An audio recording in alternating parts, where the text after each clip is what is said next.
भर्तृहरि कहते हैं, पशु जहां बंधे थे, वाहन जहां खड़े थे, वहां खड़े रह जाएंगे।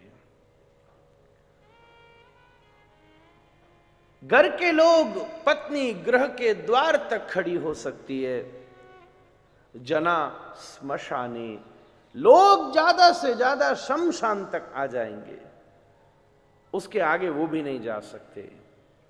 और हद तो यहां तक हो गई कि वो शरीर जिसकी सुविधा और सुरक्षा के लिए 24 घंटे हमने उद्यम किया, वो भी देहे चिताया, उसका सफर भी केवल चिता तक है।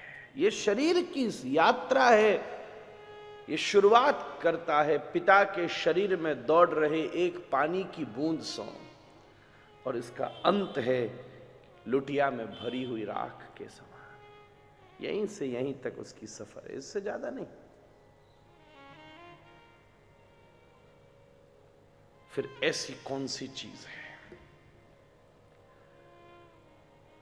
मैं शास्त्र की बात निवेदन कर रहा हूं, बस उसकी व्याख्या कर रहा हूं। ये सब जो भी हो, उसे इस सफर में जोरदारी से यूज कीजिए। जैसे जो आपको मिल जाए सदप्रयोग कीजिए,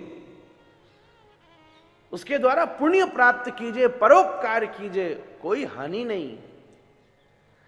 पर जब सफर की पूर्ति होगी तो ले जाने लायक वस्तु केवल एक ही कही है, धर्मानुगो गच्छति जीवैका।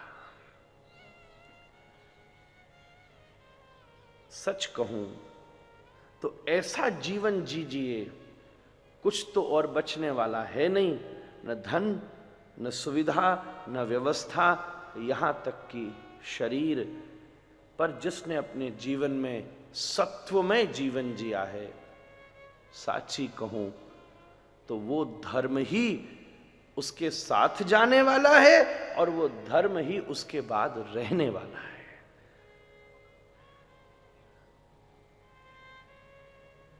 जिसने जीवन भर धर्माचरण किया है बंधुओं, तभी तो हम उसे याद करके धर्माचरण करेंगे, नहीं तो क्यों करेंगे? क्या हम सबके हृदय में यह भाव नहीं है कि हमारी मणि माता की इच्छा थी कि भागवत जी की कथा हो, और उनकी इच्छा की ही पूर्ति का ये अक्षुण्ण प्रयास उनके संपूर्ण परिवार के द्वारा संपन्न किया गया उदारता से। अब जिसने जैसा जीवन जिया है, सच कहूं तो ये कितनी अकर्मण्यशील बात है कि जिंदगी भर कैसा भी काम करो भैया, मजे लो, मौज करो, मरवे सो पहले घर वालन सो कह जइयो कि मेरे ताई एक भागवत करा लियो, मेरी मुक्ति है जाएगी। सच कहूं ऐसन के ताई आज तक कभी कोई भागवत करा नहीं पाया महाराज, कोई धर्मानुष्ठान करा नहीं पाया। सच बात तो यह है कि जो व्यक्ति जीवन पर्यंत कथा में रहा हो, कथा भी उसी के लिए है सके महाराज।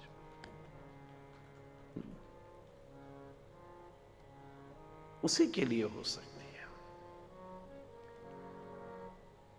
प्राण छोड़ रहा परीक्षित भागवत इसीलिए सुन पा रहा है क्योंकि उसने जीवन पर्यंत श्री कृष्ण का स्मरण किया है महाराज, खोजा है।